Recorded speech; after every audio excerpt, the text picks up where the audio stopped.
Muy buenas mi gente, bienvenidos a otro preview de series. Último preview de esta primera ronda. Al final la última serie del oeste que tenemos es los Memphis Grizzlies contra el Oklahoma City Thunder. Como siempre ando aquí con mi compañero Beto. Saluda Beto.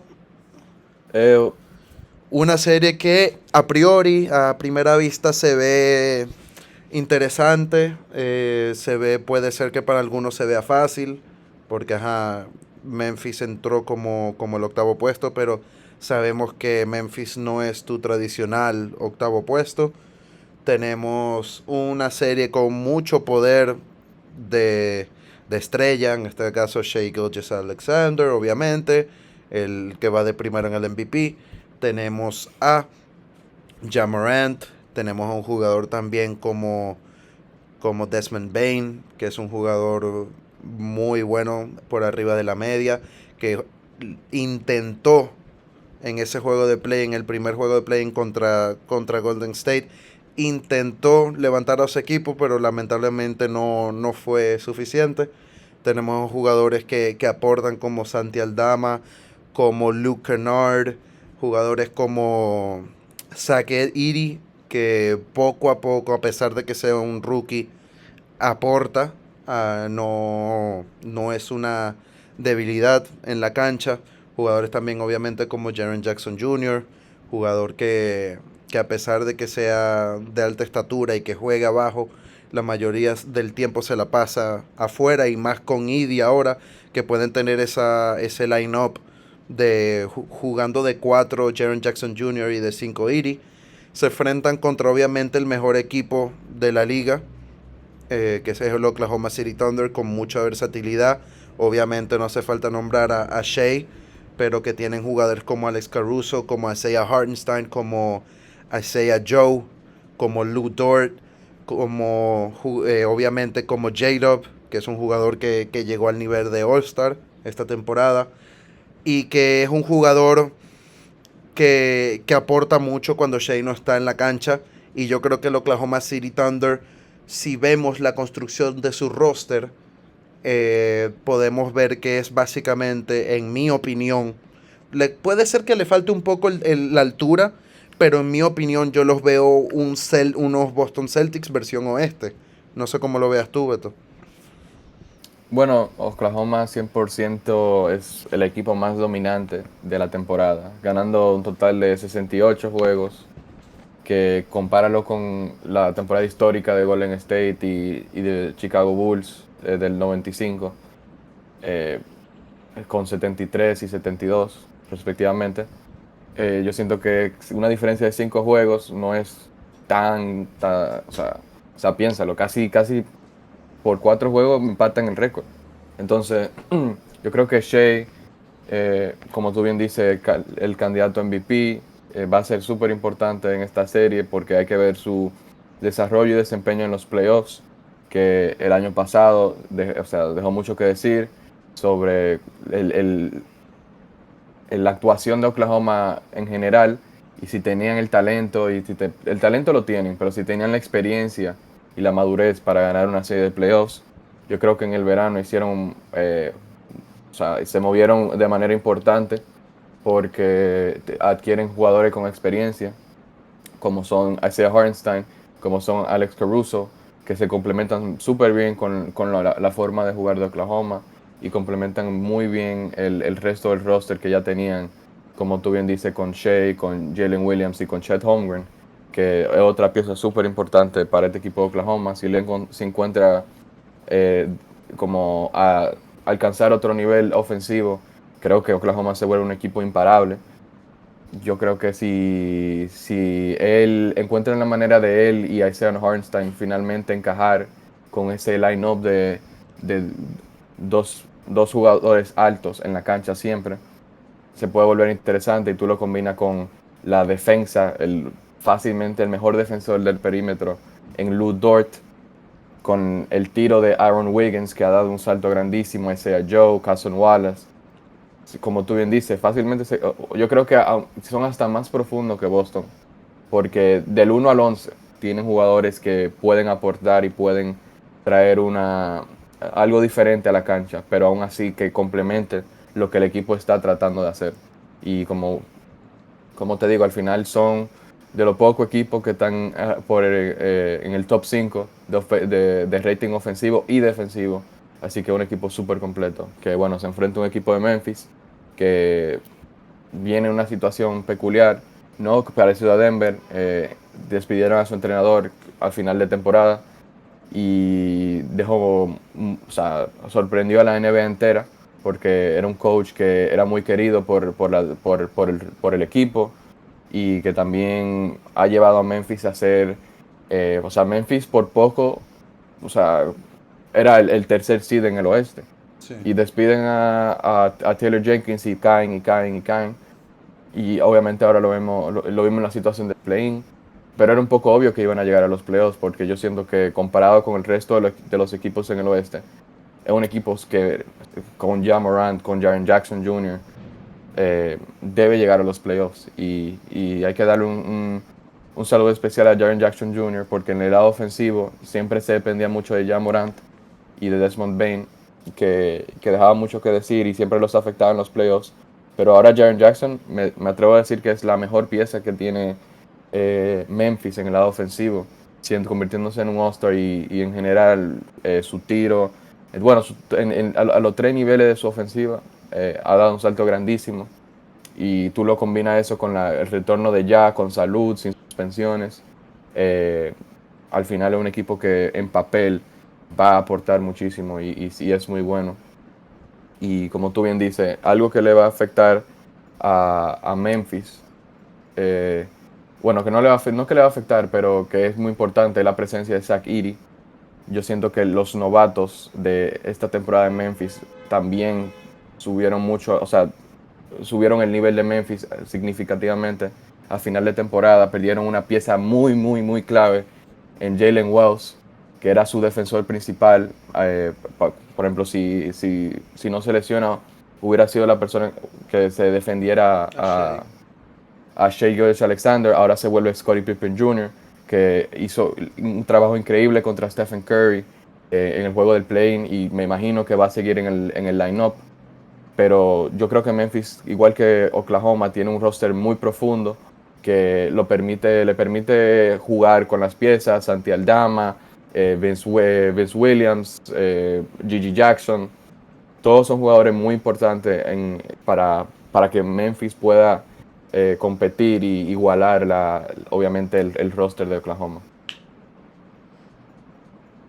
Sí, yo creo que al final es muy importante también. eh, Creo yo que Shea tiene que, o sea, si tú eres Memphis, yo creo que la clave también para que tengas algún tipo de chance contra Oklahoma es que le hagas trabajar a Shea del lado defensivo también. Y yo creo que es muy importante tratar de ponerlo en faltas y yo creo que el jugador perfecto para eso es Ja Morant. Yo creo que ya tiene que ser súper agresivo en cada minuto de esa serie porque sí, vamos a decir que J-Dub también puede cargar ese equipo, sí. Pero todos sabemos al final que el motor de ese equipo es Shea Gilgeous-Alexander.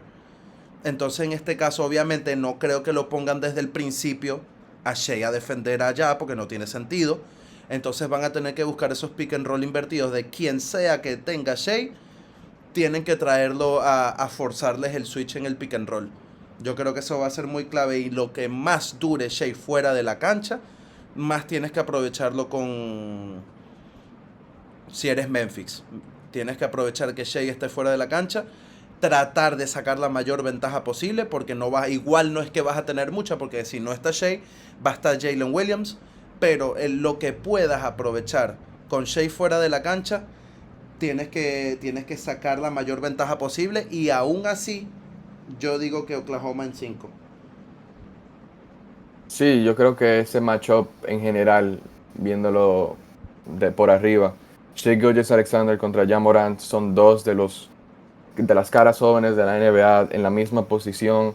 Para mí va a ser muy interesante ver cómo Ja Morant intenta de mantener el nivel de anotación que mantiene Shai, porque como lo usaba Memphis antes con Taylor Jenkins, era muy por debajo de lo que debería. O sea, cuando yo pienso en Ja Morant, yo pienso que debería tener el balón por lo menos 36% del momento de la cancha, y aún así no sé, él no era muy parte de la ofensiva de Memphis como se pedía, y fue una de las razones por cual despidieron a Taylor Jenkins. Y nada más del primer mes de Lizalo, que es el entrenador que reemplaza a Jenkins de parte de Memphis, se ve una ofensiva muy diferente a la que se vio en la temporada entera. Y para mí hay dos factores muy importantes de cada equipo para poder como eh, competir. De parte de Memphis, yo siento que el factor más importante es el trabajo en la pintura. Es muy importante que Zach Edey se mantenga en la cancha durante la mayoría del partido, porque Jaren Jackson Jr., por más bueno que sea, ha perdido mucha de su capacidad defensiva. No quiero decir que la perdió, pero cuando tú miras su esfuerzo a nivel, por ejemplo, en el rebote, ha sido muy diferente que en años anteriores. Yo creo que depende mucho de Iri, y eso no puede pasar para esta serie, teniendo a Chet Holmgren y a Isaiah Hartenstein, que cuando tú miras a Chet Holmgren, un jugador flaco, un jugador que todavía no está desarrollado físicamente, un jugador como Jaren Jackson Jr., un jugador como Zach Edey puede aprovechar eso. Y si Zach Edey se puede mantener en la cancha cuando Oklahoma decide jugar pequeño, que sacan a Isaiah Hartenstein y deciden a poner a Isaiah Joe como otro tirador de tres, o es el problema que tienen tanta variante, que pueden poner a un Isaiah Joe para más tiro de tres, o poner un Caruso para defensa en el perímetro, o poner un Aaron Wiggins que para más anotación en general. Ahí se complica la presencia de Zach Edey, porque al ser tan alto y al ser tan lento, no puede mantener ese nivel, ese ritmo que se requiere en un juego de playoff contra Oklahoma. Entonces, si Memphis encuentra una manera de dominar la pintura y forzar a Oklahoma a jugar alto y mantener a Zach Edey en la cancha sin problema de falta, y que Jaren Jackson juegue como físico, que se meta a conseguir rebotes contra el juego contra Golden State, solo tenía 3 rebotes, 4 rebotes, y eso es inaceptable para un jugador como Jaren Jackson, que mide 7'1", y el segundo jugador más alto en la cancha. Y, no, y el primero es su compañero. Así que no hay razón por la cual Jaren Jackson no esté en la pintura como dominando. Y me gustaría ver eso más de parte de él. Y bueno, de parte de Oklahoma, yo siento que va de la mano de lo que dije de Memphis, sino que si Oklahoma encuentra una manera de aprovechar el dinamismo el dinamismo de su equipo, y así básicamente correr fuera de la cancha a Memphis, que es lo más probable que va a pasar. eh, con, o sea, al final, obviamente, Memphis tiene variantes, sacan a Sakiri y meten a Santi Aldama. Hablamos de Gigi Jackson, de Vince Williams, que son jugadores muy buenos, pero la ventaja de Memphis es su altura y su físico. Y si Oklahoma encuentra una manera de que eviten que Memphis lo use su ventaja, pues bueno, ya ahí se acaba la serie en 5 o en 6. Y Sí, bueno, bueno, predicción final, Oklahoma en 5 o 6. yo tengo Oklahoma en 5. Fácil. Aunque hiciste un muy buen punto, Beto, de aprovechar de que Chet Holmgren es así todo flaquito, que lo choquen bastante. Ese es un muy buen punto. También puede ser un buen impacto de que Chet Holmgren no esté tanto en la cancha y que solo se queden con Hardenstein. Pero yo creo que es muy dinámico y muy profundo el equipo de Oklahoma, y al final yo me quedo también con ellos en 5. Sí, al final, para mí depende mucho para Memphis tener una oportunidad depende mucho de eso, del físico, y que alguien más aporte en el lado ofensivo. O sea, bueno, ni siquiera así, porque Desmond Bain, vimos cómo jugó contra Golden State. Jaren Jackson siempre va a estar ahí ofensivamente, 22 puntos por juego, 25. Ja Morant, yo siento que va a tener que dar ese salto para que Oklahoma, para competir con Shea, como dije antes. Y bueno, de la banca tú tienes un Santi Aldama que en el lado ofensivo, o sea, o sea, un jugador súper dinámico, tiene buen tiro, tiene buen tamaño, buen físico, atlético. Yo creo que al final, o sea, Memphis no es, como tú dices, un octavo puesto tradicional y se va a volver una serie interesante. Pero cuando tú vienes con un equipo de Oklahoma que ha hecho el mejor rating de la NBA desde los Bulls del 95. Eso, o sea, nada más piénsalo. Es una locura. Así que yo creo que al final va a ganar Oklahoma. Bueno, mi gente, este fue el último preview de series de esta primera ronda de los playoffs de la NBA. Déjenos saber lo mismo de siempre que con los otros previews. A quién le van, en cuántos juegos y cuál va a ser su factor sorpresa o el factor X de cada equipo. Compartan, denle like y nos vemos pronto. Chao. Chao.